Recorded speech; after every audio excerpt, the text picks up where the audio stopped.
Siya ay muling isinilang sa ibang mundo. Naalala ni Jiang Cheng na may bahid ng pagkadismaya.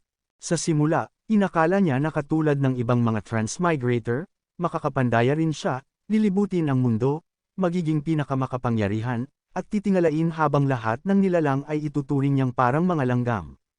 Maririnig niyang nanginginig ang lahat sa takot, sumisigaw ng nakakatakot. Pero ang realidad ay masyadong malupit. Isa lang pala siyang bigong nilalang, patay agad. Pagkarating niya sa mundong ito, naging pulubi siya na nilalamig sa hampas ng hangin. Maputla ang mukha, naglalakad-lakad para manghingi ng pagkain at tubig. At higit pa roon, wala siyang kakayahan sa cultivation. Hindi siya makapandaya, lubha itong ikinagalit ni Jiang Cheng. Minura niya ang kung sino man ang nagtapon sa kanya sa mundong ito para maghintay na lamang ng kamatayan. Mariin niyang ibinulong, putang ina, salamat ha. Wala nang ibang magagawa, kaya sumigaw siya, system. May system ba? Kung meron, magpakita ka. Kung hindi ka lilitaw. Ngunit bago pa niya matapos, bumigay na ang hininga niya. Patay si Jiang Cheng. Pagkatapos niyang mamatay, saka lamang lumitaw ang system. Isang malamig na boses ang umalangaw, anunsyo. Nakumpirma na ang host ay patay na. System, ina-activate. Labis na nainis ang kaluluwa ni Jiang Cheng sa narinig. Buwisit, patay na nga eh, ano pa silbi niyan ngayon? Hindi agad sumagot ang system. Sa halip, naglabas ito ng tunog na parang pagbati. Maligayang pagdating sa Eternal Invincibility System. Ipinaliwanag nito ang gamit ng system, may 100 milyong buhay ang host. Sa bawat pagkamatay, mabubuhay siyang muli matapos ang 1 minuto at bibigyan ng paraan para malampasan ang mga kaaway. Ang buhay at kamatayan ay saglit lamang. Sa bawat kamatayan, may bagong pagkakataon. Pahalagahan ang kaligtasan at mabuhay. Naisip ni Jiang Cheng, ibig sabihin, kaya kung bumuhay muli kahit kailan. At sa bawat buhay, may paraan para manalo. Teka, parang gusto ng tanga kong system na ito na lumakas ako sa pamamagitan ng kamatayan.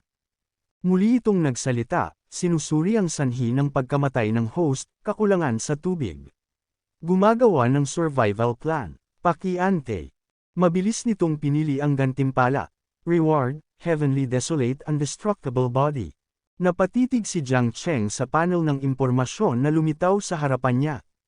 Namangha siya, halos mapalakas ng bulong, napakaganda. Natural lang ang pagkagulat niya. Sa Heavenly Desolate Indestructible Body, hindi na niya kailangan ng pagkain, wala nang hangganan ang kanyang buhay, mabilis ang cultivation, mas malawak ang pagsipsip ng spiritual energy, at kaya nitong automatikong mag-cultivate. Bukod pa rito, may nakatagong mga Diyos ang kapangyarihan. Mamuhay kasama ng langit at lupa. Tumalon palabas ng 3 kaharian. Hindi nakapaloob sa 5 elemento. Napuno ng pag-asa si Jiang Cheng. Kumikinang ang kanyang mga mata, sumamba pa sa system, napakalakas ng system na ito. Simula ngayon, gusto na niyang lumipad sa kalangitan at ipakita ang kanyang mga kapangyarihan. Ngunit kahit lutang pa siya sa tuwa, patuloy na gumagana ang system. Pagkabuhay niyang muli, hindi makapaniwala si Jiang Cheng. Buhay ba talaga ako? Totoo ba ito? Naisip niya ang liwanag ng hinaharap at natawa ng malakas. Kumbinsido na siya na ngayon ang may-ari ng Heavenly Desolate Indestructible Body. Dahil dito, sinundan ng sandamakmak na pagyayabang tungkol sa paglupog niya sa 3 kaharian. Nang medyo napansin niyang sobra na siya, 2 beses siyang umubo at saka nagsabi, "System, huwag kang mag-alala. Magpapakahirap ako araw-araw." Pero nang makita niyang desyerto at wasak ang paligid, napahinto siya. Teka, baka hindi. Maya-maya, sumigaw siya ng may pagkainis, walang spiritual energy dito. Hoy system, ano bang nangyayari? Sira ka ba? Paano ako magka-cultivate kung wala? Nasa impyerno pa rin ba ako? Walang sagot ang system. Bagkus, naglabas ito ng impormasyon tungkol sa kanya. Lahi, tao, pisikal na anyo, Heavenly Desolate Indestructible Body. Realm, mortal. Divine ability, wala. Martial arts style, wala. Martial arts skill, wala. Magical artifact, wala. Kabuoang pagsusuri. Isang pulubi na gustong yumaman. Isang asong nakapantalon ng balat. Level ng system, 1 beses lang ang resurrection bawat araw. Pagkakita nito, napahawak sa ulo si Jiang Cheng.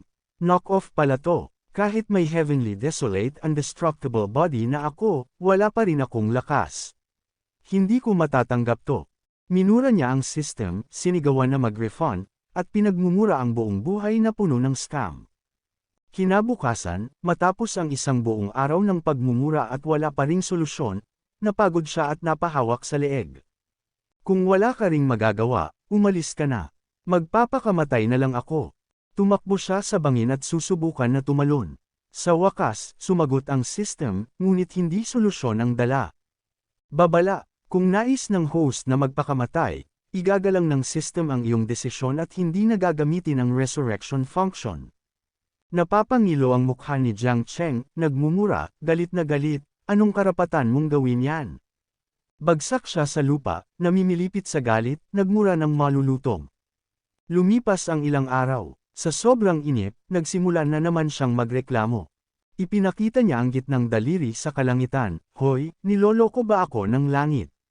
Kahit simpleng beginner's gift man lang, o kahit babae, ayos na." At parang sinagot siya ng tadhana. Biglang may kumislap na nakakasilaw na liwanag. Napatulala si Jiang Cheng. Ano yun? Parang bulalakaw na bumagsak sa harapan niya. At nang nagliwanag ito, isa pala itong babae, isang napakagandang babae. Namula ang mukha ni Jiang Cheng. Totoo nga, may babaeng bumagsak mula sa langit. Walang pakundangan niyang sinulyapan ang bawat hubog ng katawan nito, humanga sa nakakaakit nitong figure at kasuotan. Nang bumagsak kanina, hindi niya masyadong nasal ayan ang mukha nito. Pero ngayong tumagilid ito, mahinhin na inayos ang buhok, malinaw niyang nakita ang lahat. Agad siyang nagdugo ang ilong at bulalas, grabe, ang ganda rin ng mukha niya. Ang dalaga, na tahimik lamang mula kanina, sa wakas ay sumagot. Itinaas niya ang kanyang mapupungay na matang kulay ube, at tumitig kay Jiang Cheng. Pagkasabi ng isang salita, bigla niyang hinugot ang espada mula sa kanyang katawan, itinapat sa leeg ng lalaki, at may kaba niyang tinanong kung sino siya. Nagulat si Jiang Cheng nang unang beses na makapagmuwester ng espada ang dalagang iyon sa kanyang leeg. Ngunit mabilis din siyang nakabawi, iniisip na ang talim ay halos 0.01 na milimetro na lang ang layo mula sa kanyang leeg, kaya't may tsansa pa siyang mabuhay. Gayunman, pumasok sa isip niya ang tanong, balak ba talaga niya akong patayin? Nang matauhan, ipinakita niya pa ang interes, inilabas ang dila, tinapik ang espada gamit ang daliri, at ngumisi habang nanunukso, "Ako, ang tatay mo. Sige, patayin mo ako." Pagkasabi nito, masaya pa niyang pinagalaw-galaw ang kanyang puwet, sabay asar, "Halika na. Gustong-gusto na akong patayin ni little sister." Napatitig ang dalaga sa lalaking kaharap, nanginginig sa kaba at gulat. Ano ba tong taong to? Mali ba ang gamot na ininom niya? Akala ni Jiang Cheng, sa paggawa nito ay madidagdagan ang buhay niya. Ngunit bigla na namang nagsalita ang system, binasag ang kanyang pag-asa. Babala, ang direktang paghingi sa iba na patayin ang sarili o pagbabayad upang patayin ang sarili ay itinuturing na pagpapakamatay. Igagalang ng system ang desisyon ng host at ipagbabawal ang resurrection function. Napamura si Jiang Cheng, puno ng inis.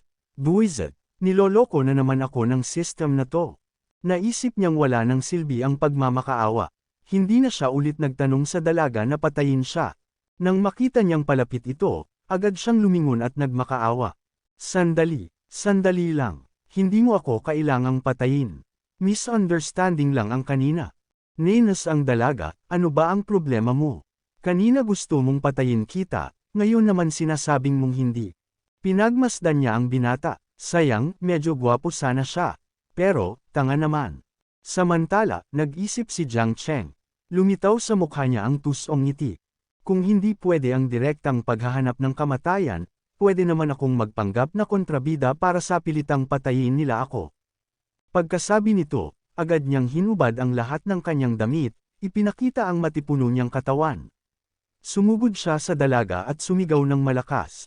Hindi ka na makakatakas. Para sa reward ng system, re-rapin na kita. Sige, patayin mo ako. Napatakbo ang dalaga sa takot, hindi alam ang plano ni Jiang Cheng. Hayop ka, pervert, sigaw niya. Ngiting tagumpay na sana si Jiang Cheng, ngunit mabilis na binunot ng dalaga ang espada at itinuro sa kanya, huwag ka nang lumapit pa, kundi papatayin kita. Ngunit bigla, isang boses mula sa likod ang umalangaw, nandyan ka na pala. Nahuli rin kita. Namilog ang mga mata ng dalaga, halatang natakot. At hindi lang iisa ang dumating, may tatlong kasamahan pa ang nagsalita, lumilipad sakay ng espada. Pinangunahan sila ng isang babae. Ang lalaking kasama ang unang nagsalita, halatang nagulat. Ngunit agad ring nagsalita ang babae sa grupo, Jiling Han. Saan ka pa tatakbo? Sumuko ka na lang. Ang babaeng nagsalita ay si Yao Yunxuan. Hindi maintindihan ni Jiang Cheng ang nangyayari. Bulong niya sa sarili, ha? Mga bayani ba tong dumating para iligtas ang dalaga? Ayos yan. Pero ang totoo, si Yao Yunxuan ay gustong hulihin ang babaeng may puting buhok. Itinuro niya ang mukha ni Jiling Han at naghamon, tingnan natin kung saan ka pa tatakbo. Akala ko ba napakalakas mo? Pinigil mo pa nga ang pagkawasak ng Fei Xian sect noon. Noong nakaraang taon sa paligsahan ng 7 pangunahing sekta, pinahiya mo ako sa harap ng lahat. Ngayon, babawiin ko ang kahihiyan ko. Medyo naunawaan ni Jiang Cheng ang sitwasyon. So kalaban pala ni Jiling Han ang mga to. Hindi rin nagpatalo si Jiling Han. Mariin niyang hinawakan ang espada at mariing sumagot, Yao Yunxuan. Makitid ang utak mo, kaya't gusto mong lipulin ako at ang buong Fei Xian sect.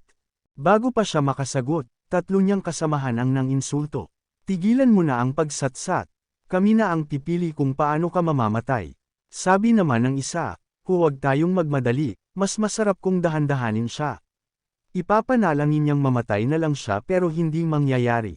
Sumang-ayon pa ang isa. Nabuo agad ang plano sa isip ni Jiang Cheng. Ito na ang pagkakataon. Ganitong uri ng mga kontrabida ang paborito ko. Panahon na para mamatay ng may estilo. Kaya't mabilis siyang lumapit at itinulak si Jiling Han sa likod niya, parang nagpo-protekta. Mga kapatid, huwag naman ganyan. Lahat tayo'y tao ng Jiangho, bakit kailangang mag-away? Pagkasabi niya nito, tumawa ng may pangmamaliit si Yao Yunxuan. At sino ka namang buwizat ka para makialam sa laban ng iba? Ang tanong na iyon ay tila tumama sa ugat ng pagiging artista ni Jiang Cheng. Pagkasabi ng, sino ka, agad niyang tinakpan ng kamay ang kalahati ng kanyang mukha na parang maskara at mariing idineklara. Dahil mapilit kayong malaman, awa ko na ang sagot. Ako ang pinakamakapangyarihang Diyos na si Tai Chu Xin. Nabuhay ako noon pang nilikha ang mundo. Ngunit dahil isinuka ko ang mga laban ng 3 kaharian, kusang ko ring sinelyuhan ang aking cultivation at namuhay ng nagtatago dito. Natural na hindi naniniwala ang mga tauhan ni Yao Yunxuan sa sinabi ni Jiang Cheng. Napangiwi sila sa pagkainis, bulong-bulungan pa na puro kalokohan lang iyon, at paano magkakaroon ng ganyang klaseng tanga sa lugar na iyon. Ngunit si Yao Yunxuan mismo, hindi nandidiri. Sa isip niya, gwapo naman itong hangal na to, hindi masamang gawin siyang alagang lalaki. Pero, hindi ko siya palalampasan ng basta-basta. Kaya't iniutos niya sa kanyang mga tauhan, bagbag saraduhin niyo siya, kalahating patay lang. Huwag niyo siyang patayin, baka magamit pa natin siya. Nagulat ang 3 tagasunod niya, ngunit agad ding sumang-ayon. Sinimulan nilang bugbugin ang hangal, sabay sigaw. Kung ayaw mong mabuhay, pagbibigyan ka namin. Ngunit si Jiang Cheng, sa harap ng paparating na bagbog, walang bakas ng takot. Mariin niyang sinabi, mga kabataan, huwag masyadong mayabang. Bibigyan ko kayo ng 3 tira. Itinuro pa niya sila gamit ang daliri, mayabang na nang aasar, sige, lapit. Hindi siya binaygo ng isa sa mga tagasunod. Hinugot ang espada, at ginamit ang Arc Moon Strike, marahas na iwinasiwas patungo kay Jiang Cheng. Ngunit nanatiling nakatayo si Jiang Cheng, hindi kumilos. Sa likuran, si Jiling Han ay labis na nag-aalala. Tumakbo siya palapit, hawak ang espada, at nagmakaawa, Senyor, huwag. Huwag kayong padalos-dalos. Sa isip niya, seryoso ba siya? Tatanggapin niya ang 3 tira. Baliw ba siya? Bumagsak ang talim ng espada. Sabay talsak ng mga dugo.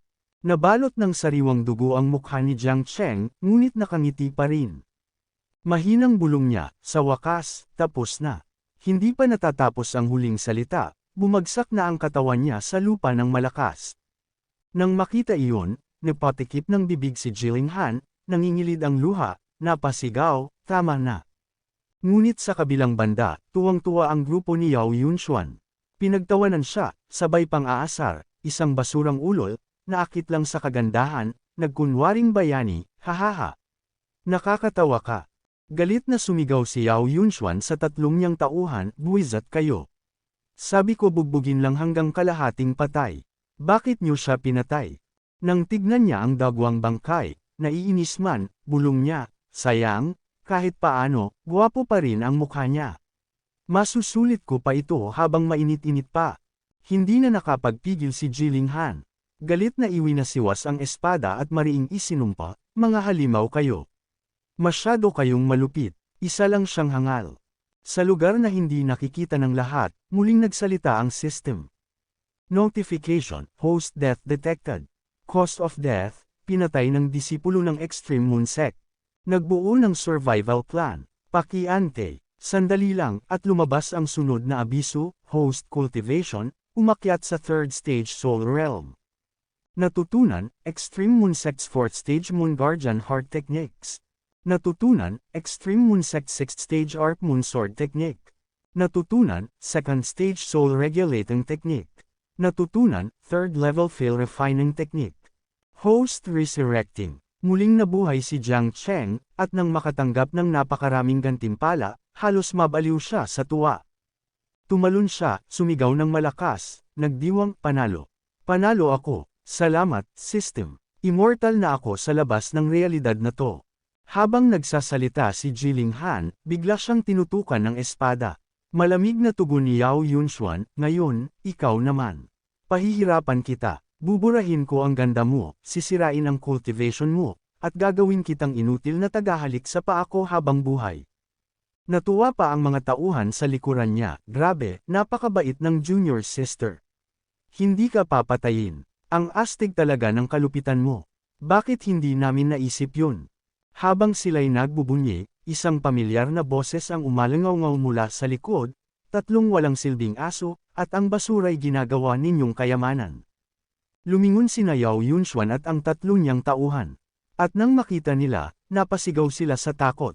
Si Jiang Cheng, na dapat ay patay na, nakatayo ngayon, walang galos, balot ng kakaibang aura. Hindi siya patay. Multo ba siya? Sigaw nila. Maging si Jilinghan ay nakakita rin ng tagpong iyon. Kumislap ang kanyang mga mata. Totoo nga, kaya pala niyang mabuhay muli. At mukhang mas malakas siya ngayon kaysa sa kanila. Ang disipulong pumatay kay Jiang Cheng kanina, hindi matanggap ang nakikita. Muling iwinasiwas ang espada, galit na sigaw, niloloko mo ba ako? Diyos! Multo! Papatayin ulit kita! Mula sa likod, sumigaw si Jilinghan. Senyor, mag-ingat ka. Ngunit ang Jiang Cheng ngayon ay hindi na ang Jiang Cheng, ilang minuto lang ang nakalipas. Tumuwid siya, mariing tinaas ang 2 daliri, at biglang sumigaw. Finger point, 1 sword moon watching heart technique. Isang bilog ng kapangyarihan ang umikot sa dulo ng kanyang mga daliri. Kasabay nito, huminga siya ng malalim at ibuga ang hangin sa palad. Pagkatapos, direkta niyang inundayan ng kamao ang kalabang sumusugod. Bam! Tumama ang kanyang palad sa noo ng disipulo. Bago pa ito makariyak, lumipad ang buong katawan niya, sabay sigaw ng sakit. At si Yao Yunshuan, hindi maipaliwanag kung paano niya nagamit ang teknik na iyon. Sa sandaling ito, naging maingat si Yao Yunshuan at mariing tinanong kung sino talaga si Jiang Cheng. Ipinilit niyang sabihin kung paano nito nakuha ang inner power technique ng Extreme Moon Sect, at anong kapalit ang ibinigay sa kanya ng babaeng iyon. Nagtanong din siya kung anong karapatan niya para tumulong. Ngumiti ng mapanlait si Jiang Cheng at malamig na sumagot, mukha kang babaeng sumisira ng asawa, nag-aalaga ng aso para pasunggaban ang tao, at may gana ka pang manampa sa iba. Nakakatawa. Halos mabaliw sa galit si Yao Yunshuan. Sobra ka na. Sigaw niya. Maging ang 2 natitirang disipulo, tinawag na aso, ay nagngalit ang ngipin. Hinugot nila ang kanilang espada at pasigaw, anong sinabi mo? Tara, sabay-sabay nating patayin siya. Sumigaw din si Yao Yunshuan. Siguruhin ninyo na wala siyang bangkay na matitira. At nagsimula ang laban. Nagpalitan sila ng matitinding sword techniques, bawat hampas ay may alon ng kapangyarihan. Ngunit, gaya ng inaasahan, nanag si Jiang Cheng. Bagsak agad ang dalawang disipulo, wala ng buhay. Pagtingin niya sa natitirang babae, si Yao Yunshuan ay napasigaw sa takot. Huwag, patawarin mo ako, huwag mo akong patayin. Ngunit ngumiti lamang si Jiang Cheng, malamig at nakakatindig balahibo. Tapos ka na, kahit sumigaw ka hanggang mapatid ang lalamunan mo, walang silbi. Kahit ang bodhisattva, hindi ka maliligtas. Ngunit bigla, isang makapangyarihang tinig ang bumaba mula sa langit.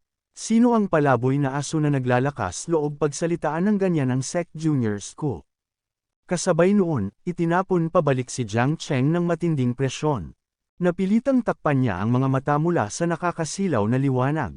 Napamura siya, buwisit, ang mga Diyos nagpakita pa talaga. Ang lakas ng liwanag na to. Mula sa kalangitan, bumaba ang isang napakalakas na haligi ng kapangyarihan, tinatanglawan ang buong lugar. Nang makita iyon, tila nakilala agad ni Jiling Han kung sino ang dumating. Napasigaw siya ang pinuno ng Extreme Moon Sect. Unti-unting bumaba ang isang matandang lalaki. At gaya ng sabi ni Jiling Han, siya nga ang sect leader, si Yao Qiulin, ang ama mismo ni Yao Yunshuan. Paglapag niya, agad niyang pinakalma ang kanyang anak, "Anak, huwag kang matakot. Nandito ang Guardian Spirit Soul Fragment ko. Walang makakagalaw sa'yo." Nawala ang takot ni Yao Yunshuan, at muli siyang nagpakita ng yabang. Itinuro niya si Jiang Cheng at sumigaw, "Ama, siya ang pumatay sa tatlong senior brother. Gusto niya ring patayin ako. Patayin mo siya." Malumanay na ngumiti si Yao Lin, sabay sabi, "Anak, huwag kang pipikit. Panoorin mo kung paano ko siya isasabit at babanatan ng suntok." Nanlaki ang mata ni Jiling Han sa takot. "Tapos na tayo, Soul Realm expert siya. Hindi natin siya kaya." Ngunit kabaligtaran ng inaasahan, nanatiling kalmado si Jiang Cheng. Hindi siya natinag kahit tutok sa kanya ang espada ng matanda. Nang sumigaw si Jiling Han, "Senior, mag-ingat ka." Diretsyong tinaas ni Jiang Cheng ang kamay, at malakas na sinampal si Yao Lin.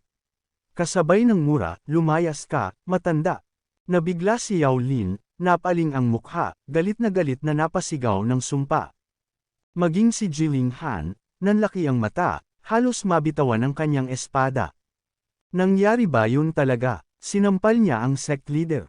At matapos ang ama, sumunod na ang anak. Lumapit si Jiang Cheng kay Yao Yunshuan, malamig na bulong, "Ngayon, ikaw naman." Nagpumiglas si Yao Yunshuan, halos lumuha sa takot. "Huwag kang lumapit. Huwag. Pakiusap." Ngunit imposibleng makatakas. Isang malakas na sigaw ang umalingaw sa langit at lupa, kasabay ng tunog ng labanan. Hanggang sa tuluyang tumigil ang kanyang paghinga. Bagsak siyang nakadapa, wala ng buhay. Matapos linisin ang mga istorbo, kumislap ang mga mata ni Jiang Cheng. Nakangisi siyang nagwika, panahon na para kolektahin ang loot. At agad niyang hinalughog ang bangkay ni Yao Yunshuan, sabay bulong sa system. "System boss, mukhang napakabuti mo naman. Tignan natin kung ano pa ang mayroon dito." Nakalap ni Jiang Cheng ang napakaraming kagamitan. Sunod-sunod din ang notification mula sa system. Silver Silk Soft Armor, High-Grade Level 3 Clothing, High-Grade Weapon, High Apprentice Sword Level 3, Storage Ring High-Grade Level 3, High Quality Spirit Stones 500 piraso, Medium Quality Spirit Stones 3,000 piraso. Nalublab si Jiang Cheng sa yaman kaya't napahagalpak siya ng tawa. Ito na ang totoong buhay. Ako, si Jiang Cheng, ang pinakamagaling sa treasure hunting. Habang abala siya sa tuwa, bigla siyang tinawag ni Jiling Han, muntik pa siyang matawag na, "Tanga," bago ito agad bumawi at tinawag siyang, "Senior." Nilingan siya ni Jiang Cheng at pabirong sabi, "Ano yun? Gusto mo bang bayaran ang utang ng buhay mo gamit ang katawan mo?" Ngunit hindi nagalit si Jiling Han. Sa halip, maingat niyang tinanong kung gumagamit ba ito ng teknik ng Extreme Moon Sect, at kung miyembro ba siya nito. Pagkarinig, ngumisi lang si Jiang Cheng at sinagot ng may pang-aasar, "Ako. Huwag kang magbiro. Ako'y self-taught man. Sanay ako sa astronomy, geography, sayaw, kanta, rap, at pati basketball. At saka, ginagamit ko lang ang teknik nila para sugatan sila gamit ang sarili nilang kutsilyo. Sa totoo lang, binigyan ko pa sila ng mukha. Dito, napuno ng paghanga ang mga mata ni Jilin Han at bulalas niya, si Senior ay tunay na makapangyarihan at marangal. Lubos akong humahanga. Natatawang sagot naman ni Jiang Cheng. Mga basic lang yun. Pagkasabi nito, muling tinitigan ni Jiang Cheng si Jilin Han at saka seryosong sinabi, makinig kang mabuti. Sinubukan lang kita.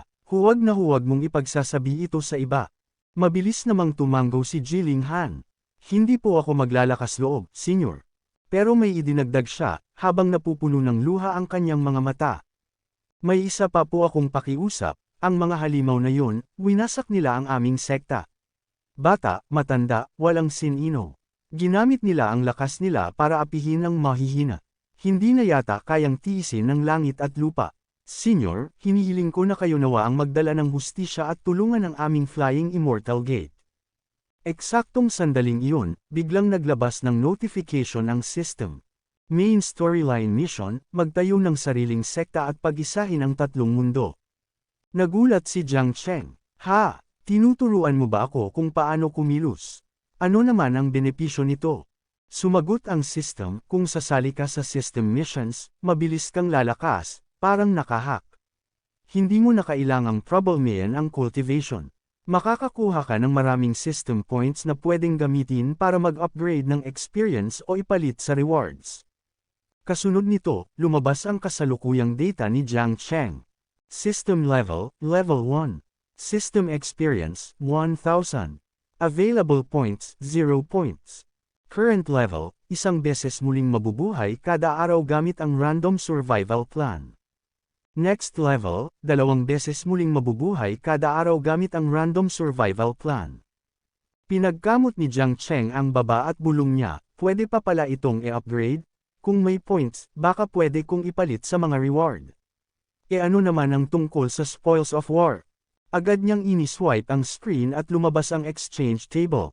1,000 medium-grade spirit stones katumbas 1 point. 1 high-grade spirit stone katumbas 1 point. 100 chi gathering pills katumbas 1 point. 10 soul refining pill katumbas 11 points. Level 3 spiritual weapon katumbas 2 points. Pagkakita niya, napamura siya. Buwisit, niloloko yata ako ng unggoy na to. Iritadong reklamo niya, akala ko ba libre ang equipment retrieval? Puro pala scam. Tatawa-tawa namang sagot ng system. Ano bang inaasahan mo? Paano ka lalakas kung hindi ka maghihirap? Galit na sagot ni Jiang Cheng. System na basura, sinira mo ang inosente kong puso. Siyempre, walang naririnig si Jilin Han sa usapang iyon. Napansin niyang nanahimik si Jiang Cheng at agad siyang nagtanong, Senyor, bakit po kayo biglang natahimik? Nagising si Jiang Cheng mula sa pag-iisip at nauutol na sumagot, oh. Dahil dito, pabirong sabi ni Jilin Han. Narinig ko po na may sakit daw minsan ang matatandang cultivator. Kayo po ba ay? Pero bago pa siya makatapos, sumabog sa galit si Jiang Cheng, ano? Ikaw ang may sakit sa katandaan. Napayuko agad si Jilin Han at nag-sorry. Patawad, Senior, samobra ako sa salita. Hindi naman talaga galit si Jiang Cheng. Nang makita niyang nag-sorry ito, ngumisi siya at tumugon, ayos lang. Hindi ako marunong magkimkim ng galit. Saan na nga ba tayo? Oo, gusto mo akong hingan ng hustisya. Pagkatapos niyang magsalita, masayang napasigaw si Jilin Han, totoo ba? Pero sa sandaling iyon, nakatutok ang mga mata ni Jiang Cheng sa pinaka-prominenteng bahagi ng dalaga. Bigla siyang nagbanggit na may isang kondisyon siya.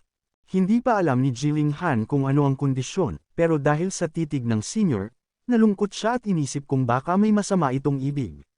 Para sa kapakanan ng mga namatay na kapatid at ng kanilang sekta, pikit mata siyang sumang-ayon. Nauunawaan ko po ang mga patakaran, handa na ako, sana lang hindi kayo samobra. Medyo nagulat si Jiang Cheng at mabilis na sumagot, ano ba yan? Ganon na ba kagulo ang mundong to? Napagtanto niyang mali ang iniisip ng dalaga kaya agad siyang nagpaliwanag. Hoy, huwag kang mag-isip ng kalokohan. Gentleman ako, ang gusto ko, ako ang maging sect leader mo. Doon lang naintindihan ni Jilin Han at napasigaw ng gulat, ha? Gusto niyo pong mamuno sa sekta. Umirap si Jiang Cheng at malamig na tugon, bakit? Bawal ba yun? Kung ayaw mo, kalimutan na natin. Maghiwalay na tayo rito. Nang makita ni Jilin Han na aalis na talaga siya, agad niyang hinayla ito at nagpaliwanag, hindi, senyor. Naintindihan niyo ng mali. Ang Flying Immortal Sect ay bagong gumuho lang. Kung ikaw ang magiging sect leader, para kang tumalon sa nagliliyab na apoy.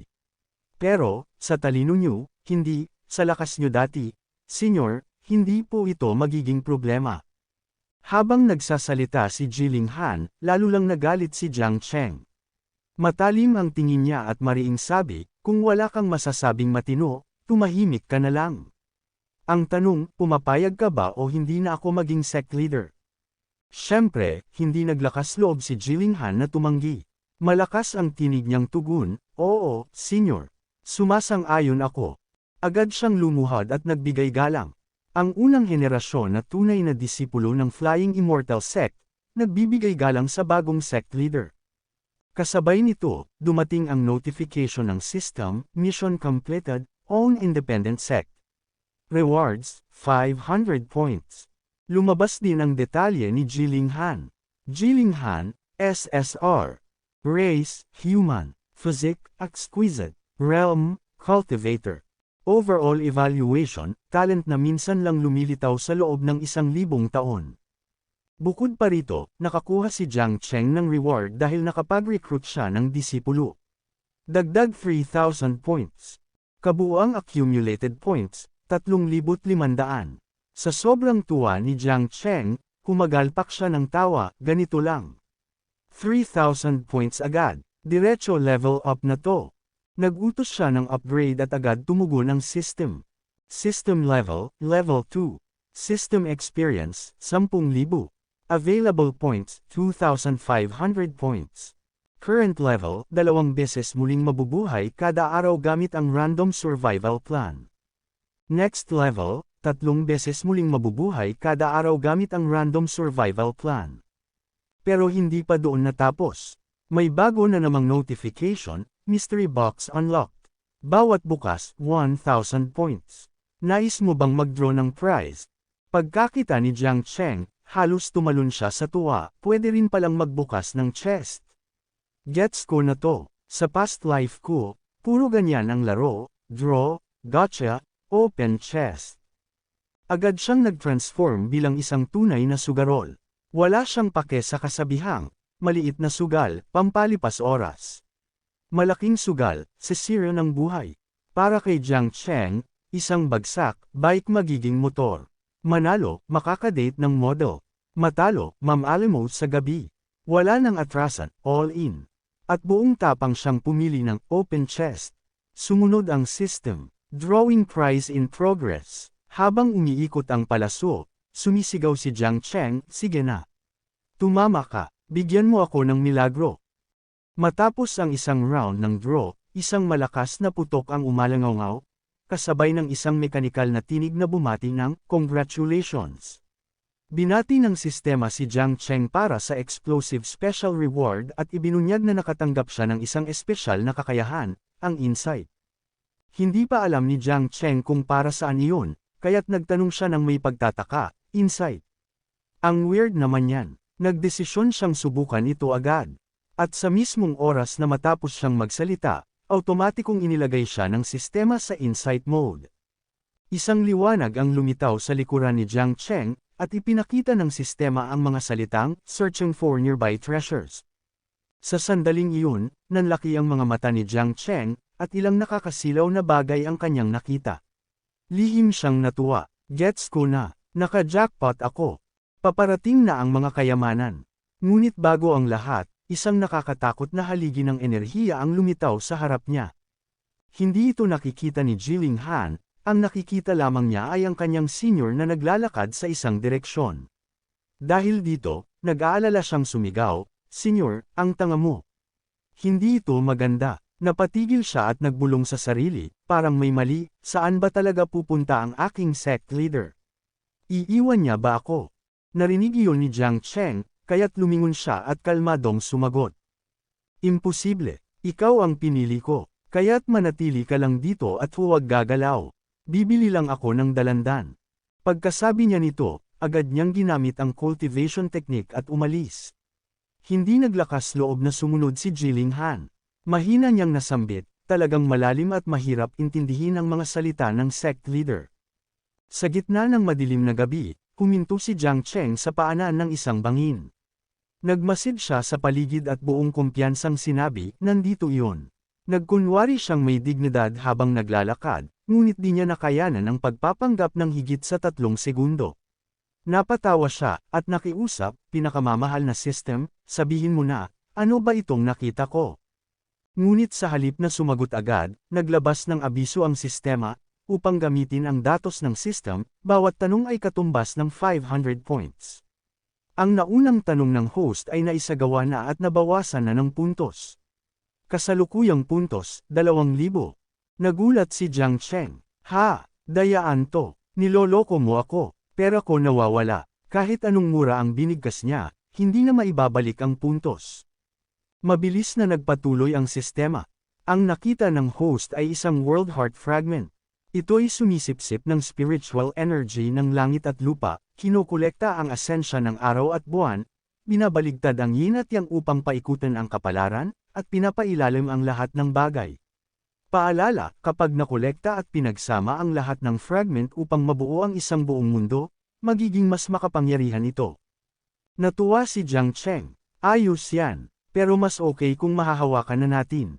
Agad niyang hinugot ang kanyang espada at nagsimulang maghukay.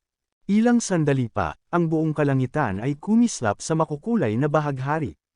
Kahit siya mismo ay napapuri, grabe, ang ganda. Para talagang SSR Divine Artifact ito. Pero hindi nagtagal ang kanyang tuwa.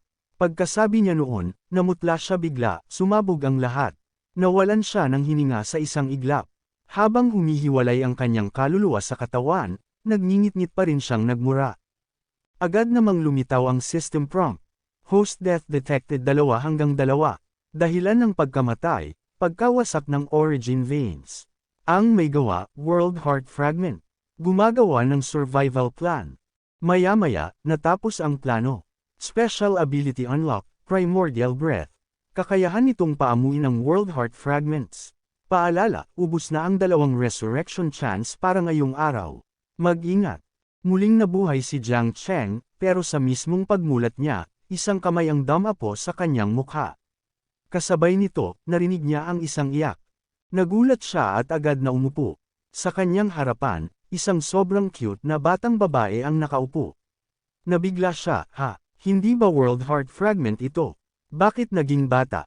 Mama, kargahin mo ako. Malambing na hiling ng bata. Sa sandaling iyon, automatikong nabawasan ulit ng system ang kanyang puntos.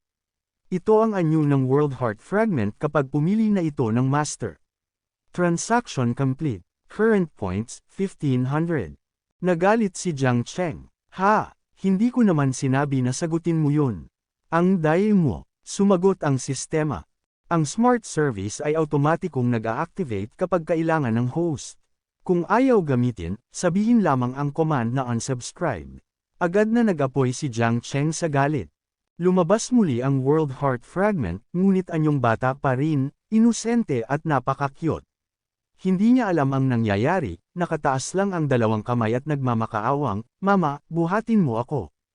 Medyo natigilan si Jiang Cheng. Hindi niya maitago na naantig siya dahil sobrang cute ng batang babae. Pero sa isip-isip niya, parang hindi masyadong matalino ang bata dahil hindi nito alam ang pagkakaiba ng babae at lalaki. Sa ganoong pag-iisip, marahan niyang hinaplos ang ulo ng bata at itinuro. Huwag mo akong tawaging mama. Pangit pakinggan. Dapat daddy ang itawag mo. Ngunit agad sumunod ang bata at sagot nito ay, Opo, mama. Bigo ang pagtuturo. Napabuntong hininga na lang si Jiang Cheng at sumuko. Ilang sandali pa, habang masaya siyang nakikipaglaro sa bata, dumating si Jilin Han na patakbong sumisigaw mula sa malayo, Senior, sect leader. Paglapit niya, nadatnan niyang hinihila ng bata ang buhok ni Jiang Cheng habang tumatawa at naglalaro. Samantalang ang lalaki napapahiyaw sa sakit at paulit-ulit na sinasabing, tama na. Dumating si Jilin Han dahil nag-aalala siya. Nakatingin siya sa kanyang elder at dali-daling nagtanong, maayos ka lang po ba?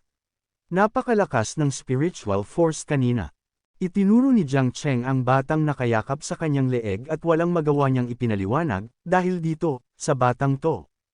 Mabilis na lumipat ang tingin ni Jiling Han sa likuran niya, at nang makita ang bata, agad siyang lumuhod. Napakalakas ng spiritual aura. Ito'y isang spiritual treasure. Congratulations, sect leader, bihira ang ganitong kayamanan. Ngunit habang nakasakay sa balikat ng kanyang ina, itinuro ng bata si Jiling Han at nagtanong, sino siya? Napangiti si Jiang Cheng, haha, ang tanga mo talaga. Hindi ka marunong. Dapat matuto ka sa ate. Opo, masunurin na tugon ng bata. Sumang-ayon si Jiling Han at masayang ngumiti. Tama yan, ano ang pangalan mo? Tanong niya, ngunit bago pa matapos ang kanyang salita, biglang nagseryoso ang bata at naglabas ng liwanag mula sa kanyang katawan. Diretsyong natamon si Jiling Han. Napatigil siya, nanlaki ang mga mata, at tuluyang nawalan ng malay. Natarante si Jiang Cheng, nanlaki ang kanyang mga mata at napasigaw. Patay, may kuryente ba ang batang to? Mabilis niyang inilalayan si Jiling Han at tinanong kung ayos lang ba siya. Nang makita niyang walang malay ito sa kanyang bisig, galit siyang humarap sa bata. Anong ginawa mo? Bakit mo basta inatake ang sarili nating tao? Ngunit imbes matakot, inosenteng sumagot ang bata, Mama, sinabi mo po na matuto ako sa ate. Kaya nag-aral ako sa pamamagitan ng pagdikit. Sinipsip ko lahat ng kaalaman sa kanyang ulo. Mahina lang po siya kaya nawalan ng malay. Pero pansamantala lang yan. Medyo nakahinga ng maluwag si Jiang Cheng. Ibig sabihin, alam mo na ngayon lahat ng alam niya. Sige, sabihin mo sa akin ang mga importanteng bagay. Agad namang nagulat ang bata. Nandito tayo sa Qinlan Province ng northeast ng Feiyun Prefecture. Sa Feiyun Prefecture may 8 maliit na sekta at 2 malalaking sekta. Ang Flying Immortal Sect ay isa sa 8 maliit na sekta, at ang 2 malalaki ay ang Red Sun Clan at ang Duanmu Family. Ngunit pinutol siya ni Jiang Cheng. Tama na, sumasakit ang ulo ko. Ulitin ko ha, lalaki ako. Tawagin mo akong daddy. Naiintindihan mo ba? Opo, mama, sagot pa rin ng bata. Napahawak na lang siya sa noo. Nakakainis. Pero maya-maya, kumalma siya, hinaplos ang ulo ng bata, at idineklara, simula ngayon, ikaw ang anak ko. Bibigyan kita ng pangalan, Yellow. Napakunot ang noo ng bata at mariing umiling. Pangit pakinggan. Ngumiti si Jiang Cheng dahil iyon talaga ang plano niya. Kung tatawagan mo akong daddy, papalitan ko ang pangalan mo. Nag-isip ang bata, tila nakikipaglaban sa sarili. Sa huli, mariin itong pinili ang pangalang tinanggihan niya kanina at sigaw pa, si mama ay masama. Niloloko ni mama si Yellow. Namilog ang mga mata ni Jiang Cheng. Ha! Imposible! Mas pipiliin mo pa yan kaysa tawagin akong daddy. Wala na siyang nagawa. Napahawak siya sa ulo at nagreklamo, ayoko na, hindi na kita kayang kausapin. Ngunit biglang may boses na umalingaw sa langit, puno ng puot. Hayop ka, ikaw ang pumatay sa anak ko. Nanlungo si Jiang Cheng. Patay, tapos na ako, naubos na ang resurrection chances ko ngayong araw. Lumapit ang 3 nilalang, nakasakay sa lumilipad na espada. Si Yao Lin, kasama ang 2 pa, ay galit at paulit-ulit na sumisigaw, hayop. Dudurugin kita dahil pinatay mo ang anak ko. Alam ni Jiang Cheng na wala siyang laban dito. Agad siyang nagmakaawa sa system. System, anong gagawin ko? Delikado to. Ngunit sa halip na sagutin, lumabas ang abiso, ang nakaraang data ay naka-unsubscribe. Gusto mo bang mag-subscribe ulit sa system? Subscribe, bilis. Sigaw ni Jiang Cheng. Sumagot ang system, paumanhin, ang tanong mo ay hindi saklaw ng serbisyo. Kapag napatay ang host matapos maubos ang resurrection chance, automatikong maghahanap ang system ng bagong host. Transaction complete. Kasalukuyang puntos, 1,000. Ha! Hindi saklaw tapos binawasan mo pa rin ako. Halos mabaliw si Jiang Cheng sa galit. Siraulo kang system ka. Sumagot ang system, batay sa kasalukuyang sitwasyon ng host, mainam na magtanong pa ng 2 beses upang magamit ang lahat ng natitirang points. Galit na si Jiang Cheng, halos hindi na siya makapagsalita ng maayos. Pilit niyang pinipigil ang kanyang puot, At sa huli nagdesisyon siya na mas mainam na umasa sa sarili kaysa magtiwala sa iba. Inisip niya na ang lalaking nag-aakusa at nais siyang patayin ay malamang na ama ng pangit na batang iyon. Tinataya niya na ang lakas ng lalaki ay kapareho lamang ng kanya, kaya kung one-on-one, 50-50 ang laban. Pero ngayon, may dalawa pa itong kasama. Sa langit, nagsimula ng umatake si Yao Lin. Nakita ito ng isa sa kanyang mga kasama at agad na nagsabi, Elder Yao, sandali lang. Mas mabuting tanungin muna natin siya tungkol sa pinagmulan ng napakalakas na enerhiya kanina. Pagkatapos ay ngumiti at lumapit pa ito kay Jiang Cheng, nagtanong, alam mo ba kung saan nanggaling ang lakas na iyon? Sabihin mo ng tapat. Sumunod pang nagsalita ang isa pang matanda, hindi kami makikialam sa away niyo ni Elder Yao. Kaya't sumagot ka lang ng totoo. Siyempre, hindi naniwala si Jiang Cheng. Mga sinungaling, mga matandang lobo, mura niya sa isip. Kahit pa magkunwaring tutulong, alam niyang hindi niya pwedeng pagkatiwalaan ang mga ito. Plano niya ulit gamitin ang kanyang lumang taktika, humanap ng butas para makatakas. Pero sa panlabas, nagkunwari siyang kalmado. Ngumiti pa siya at nagsabing, aba, syempre alam ko. At dapat isama ko pa ang dalawang hangal kong alaga. Maya-maya, bigla siyang nagdeklara. Nakuha ko na, naroon, sabay turo sa isang direksyon. At saka siya nagsinungaling, ang nakita niyo kanina, ang 7 kulay na kumikislap, iyon ay isang phoenix. Doon lumipad, napakabilis. Kung gusto niyo, bilasan niyo't baka mawala pa. Napakabulok ng kanyang palusot, ngunit nakumbinsi pa rin ang dalawa. Natawa pa ang mga ito at nagsabi, sige, pagkatiwalaan ka muna namin. Pero una, balikan muna natin ang paghihiganti ni Elder Yao para makasiguro tayo. Narinig ito ni Yao Lin at tumaas ang kanyang kilay. Kung gayon, isantabi muna natin ang personal na bagay. Mas mabuting magtulungan tayo at kunin ang kayamanan. 3 tayo, mas mabilis. Ngunit agad tumanggi ang dalawa. Hindi na kailangan. Hindi rin naman mas mababa ang aming cultivation kaysa kay Brother Yao. Walang magiging mali. Mabilis namang umangal si Yao Lin. Ano, paano ko hahayaang kayo lang ang pumunta? Dapat sabay tayo. Habang pinagmamasdan silang nagtatalo, halos masuka si Jiang Cheng. Mga walang hiya, wala kayong pakialam sa dangal, puro kayamanan lang iniisip. Biglang sumigaw si Yellow, yung 7 kulay na ibon. Ang atake kanina malinaw na galing. Buwisit, huwag kang magsalita, gusto mo bang mapatay ako? Mabilis na tinakpan ni Jiang Cheng ang bibig ng bata. Ngunit narinig yun ng 3 sa harap nila. Nagngingit-ngit ang mga ngipin, nag-apoy ang mga mata. Niloloko mo ba kami? Punyeta ka, mamatay ka na. Pero hindi nagpatinag si Yellow. Habang tinatakpan ng kanyang bibig, bigla niyang kinagat ang kamay ng mama niya. Aaray, ang sakit, traidor kang bata ka, sigaw ni Jiang Cheng at napabitaw. Diretsong itinuro ni Yellow ang mga tao mula sa Extreme Moon Sect at inosenteng nagtanong, Mama, sila ba ang mga masamang tao na gusto tayong patayin? Napangiti si Jiang Cheng, agad na hinimas ang ulo ng bata. Oo, tama, mga masamang tao sila. Gusto nilang patayin tayong 3. Bilis, gamitin mo ang kapangyarihan mo, patayin mo sila. Halos lumukso ang puso niya sa tuwa. Kung kaya niyang patayin ako dati, siguradong kaya niyang lipulin ang mga to. Ngunit biglang binuhusan ng malamig na tubig ang kanyang pag-asa. Seryosong sagot ni Yellow, may kasunduan si Yellow sa Heavenly Dao. Hindi pwedeng basta-basta pumatay. Agad nagbago ang itsura ni Jiang Cheng. Ano? Bakit ngayon ka natatakot? Nung pinatay mo ako noon, wala ka namang pakialam sa Heavenly Dao. Mabilis na umalma si Yellow. Mama, huwag kang mag-imbento.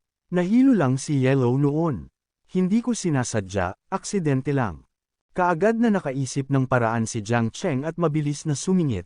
Di aksidenteng saktan mo na lang ulit sila. Okay na yun. Mariin siyang tinanggihan ng bata. Hindi, may prinsipyo si Yellow. Hindi ako kasing kapal ng mukha mo, Mama. Pero, kaya kong kontrolin ang cultivation nila at gawing ordinaryong tao. Nagliwanag ang mga mata ng bata habang sinasabi ito, at bigla niyang hinawakan ang kamay ng kanyang mama, na medyo masakit din para kay Jiang Cheng.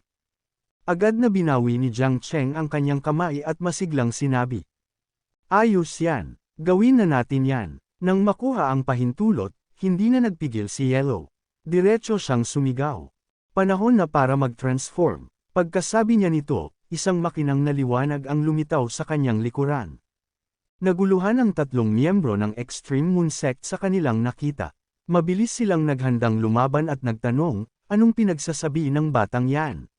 Niloloko mo ba kami? Hayop ka, panahon na para ipaghiganti ang aking anak. Ngunit sa mismong sandaling sinubukan nilang gamitin ang kanilang spiritual power, agad silang natigilan. Napasinghap sila nang mapansin nilang wala na silang spiritual power, parang biglang nawala lahat.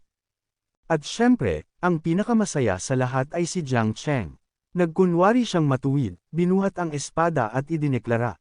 Kayong malalakas, inaapi ang mahihina, 3 laban sa iisa. Ngayon, ipapatupad ko ang kalooban ng langit at wawakasan ko ang inyong lahi. Agad niyang ginamit ang kanyang teknik, Moon Sword Art. Kumislap ang bughaw na espada sa kanyang kamay. Nagulat si Yao Lin, napaatras at sumigaw. Paanong alam mo ang teknik ng Extreme Moon Sect? Hindi na nakapagtanong pa ang dalawa. Mabilis silang tumalikod at nagsitakbuhan. Wala ng oras. Habang may green hills, hindi mawawala ang panggatong. Sigaw nila, pilit na tumatakas. Pero hindi pumayag si Jiang Cheng na makalayo ang mga ito. Malakas siyang sumigaw, panahon na para sa sword technique. Diretsyong inihagis niya ang kanyang mahabang espada. Dumulas ito sa ere, gumuhit ng magandang kurba, at eksaktong tumama sa 3 kalaban. Pagkatapos, bumalik ang espada sa kanyang kamay na parang walang nangyari. Napabuntong hininga siya at malamig na nagsabi, buong buhay ng isang immortal cultivator, habol ang kapangyarihan at kayamanan, pero sa huli, ano ba ang madadala niyo pag namatay kayo? Pagkatapos ng kanyang mga salita, masigla siyang lumapit sa mga bangkay ni Yao Lin at ng dalawa pa. Natawa pa siya. Siyempre, kunin lahat bago sila tuluyang mabulok. Haha, wala nang iwanan. Agad siyang naghalungkat, siniyasat ang bawat sulok. Tumatawa siya habang naghahanap, at nagkomento, akala ko mataba ang sect leader na yon, wala namang kapakinabangang ang kanyang treasure, sok. Matapos ang ilang minutong paghahanap, nagbigay ng talaan ang sistema. 18 pills, 870 high-grade spirit stones, 15,000 mid-grade spirit stones, 120 talismans, 3 small rings, 1 level 3 storage ring. Plano pa sana ni Jiang Cheng na magpatuloy sa paghahalungkat nang biglang tumakbo si Yellow papunta sa kanya, sumisigaw, Mama! Dali, halika! Nena si Jiang Cheng, irritable niyang tugon, Ha! Ano na naman? Hindi mo ba nakikita, ipinadala ko na yung 3 sa kabilang mundo. Ngunit hindi nakinig ang bata. Hinayla nito ang harap ng kanyang robe pababa, at halos umiiyak na sabi, gutom na si Yellow. Namula si Jiang Cheng, napahiya. Huwag nga, ano ba, hindi ako isang nani. Ngunit hindi tumigil si Yellow. Umakyat pa siya sa kanya, paulit-ulit na nakikiusap. Gutom si Yellow, gutom na gutom. Natarante si Jiang Cheng. Agad siyang lumayo, niyakap ang sarili at mariing tumanggi, tama na. Kung may sasabihin ka, sabihin mo ng diretsahan. Huwag kang malikot. At wala akong gatas, tandaan mo yan. Bigla siyang napatigil nang sagutin siya ng bata, nakakunot ang noo at litong-lito. Ha, ano bang iniisip ni Mama? Si Yellow ay World Heart. Ang gusto kong kainin ay Spirit Stones. Natigilan si Jiang Cheng. Anong klaseng loika yun? Paanong ang World Heart kakain ng Spirit Stones? At saka, sa lugar na to, saan ako kukuha ng pagkain para sayo? Sinungaling, mabilis na akusasyon ng bata. May kinuha ka ng napakaraming spirit stones sa matatandang yun. Ikaw na ang heavenly desolate immortal body, hindi mo na kailangan ng mga bato. Ibibigay mo kay Yellow para kainin. Nabulgar si Jiang Cheng, wala nang nagawa. Agad siyang nagtaas ng 2 kamay at umayon, oo na. Sige, settled na. Kaagad niyang inilabas ang isang storage bag na puno ng mga spirit stones, at ibinuhos ito sa harap ng bata. Nanlaki ang mga mata ni Yellow, kumislap sa tuwa. Yay! Spirit Stones! At nang walang pag-aalinlangan, ibinaon niya ang kanyang mukha sa kumikislap na bunten ng mga Spirit Stones, kumakain na parang batang uhaw na uhaw sa candy.